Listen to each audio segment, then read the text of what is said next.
Elite Facts presents 10 Lies You Were Told About Islam.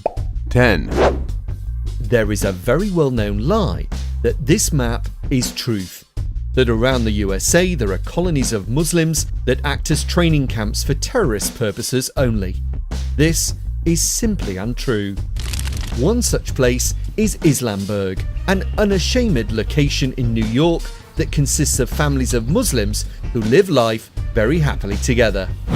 Here they enjoy a feast with some members of the nearby non-Muslim community, as well as members of the FBI.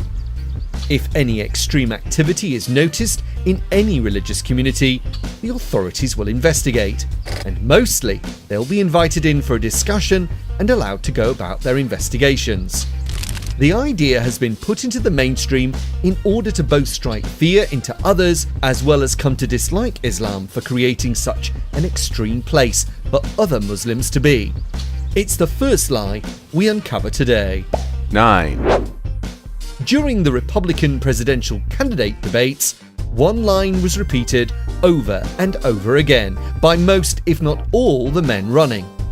That was to pinpoint Islamic extremists as the biggest threat to the nation. This was simply a buzzword to use. They fed the bait that will increase the fear that already exists in the USA.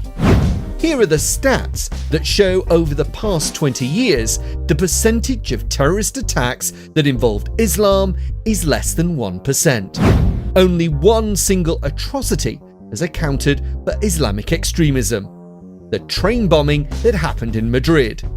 And yet that fear is still around. It's another myth. 8.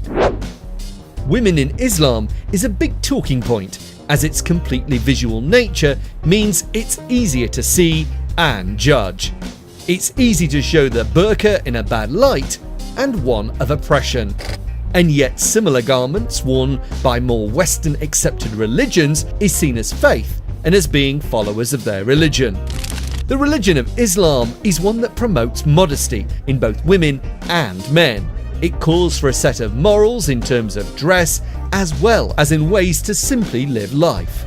Malala Yousafzai does not practice wearing hijab, but was allegedly shot by Taliban supporters for her views on women and education. In fact, the Quran promotes nothing but good with man and women being a pair, as is most things in the world, and having equal views and practices to follow in order to live on in an immortal world. 7. Possibly the most famous myths surrounding Islam is that they have a deep-rooted hatred of the West, that everything it stands for goes against what they believe and study in the Quran. This is usually backed up with polls taken from Middle Eastern and Asian countries, where they are asked what they believe good about the West, and they reply, nothing. And yet these polls are built to mislead, with tiny percentages actually making these claims, and the majority of people believe that the West's advances in medicines, technologies, and personal freedoms to be something emulated in their own countries. 6. Recently, a group purporting to be aligned with Islam, who has gained mass media traction, is the so-called ISIS group. This is a band of Islamic extremists using the religion as a front. Why would they do that? The answer is simple. They want people to hate Islam, so disillusioned followers will flock to them. If people are brainwashed to hate Islam, they will eventually take out that frustration on Muslims, which will lead them into the arms of groups like ISIS. Why does a group like this using religion cause uproar? When other religious sects use other religious signs and symbols for their own agendas, not unlike those of the symbols of Christianity. For example, see here the Ku Klux Klan using a symbol as their own totem. 5. The horrific attacks in Paris 2015, where a group of music lovers were attacked by a group of murderers, was nothing to do with the religion of Islam. It was done using their name as a front to create more hatred for their own personal gains.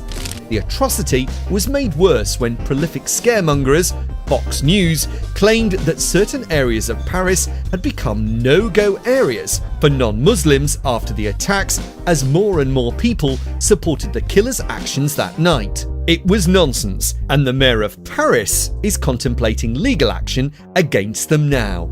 4, Presidential candidate Donald Trump, superb motormouth and teller of lies and propaganda, claimed that he witnessed thousands of Muslims celebrating the collapse of the Twin Towers in New Jersey on September the 11th. It is, of course, absolute rubbish. It is so far from the truth that many Muslims had to show themselves to support the country they were part of, and they felt the pain of the atrocities that occurred. 3, This is Steve Emerson, a man who is supposedly an expert on terrorism, and one night on Fox News, no surprises here, he decided that he would claim the entire city of Birmingham, the UK's second largest city, was a no-go zone for anyone non-Muslim. It was a barefaced lie. He soon tried to cover it up with belated and frankly a limp apology, but the damage was already done, and a lot of Americans straight up believed him. There is absolutely no places like this in any areas of the world where Muslims will turn on another person because they aren't a Muslim. 2, Which leads on to another lie, that Islam promotes violence and to destroy others who believe otherwise, and that they will do their utmost to end them. In reality, there is much more damage being done to places where Islam is the main religion than in any Western civilizations. The bombings in Syria, where thousands of innocent people are having their homes taken away from them, causing mass immigration worldwide and killing people who've done nothing wrong. Muslims will happily show that they are not aligned with extremist views and that they believe the teachings of Islam to preach peace. 1, This last point is that Islam teaches its followers to destroy other religions, to rid the world of these non-believers, as only those who believe in their beliefs should be allowed to live on earth. And yet stories of good and heartwarming incidents, like these Christians protecting Muslims as they pray, and these Muslims who are protecting a church during Sunday Mass, all of these things happened, and these things displayed the true meaning of all religions when they are boiled down. The Quran states that Islam allows tolerance. You believe in your God, and I will believe in mine. And that is it. No more or less. No talk of destroying others or ridding the world of religions. It's a myth, just like the other items you've been fed. Don't forget to like us and subscribe for more elite facts.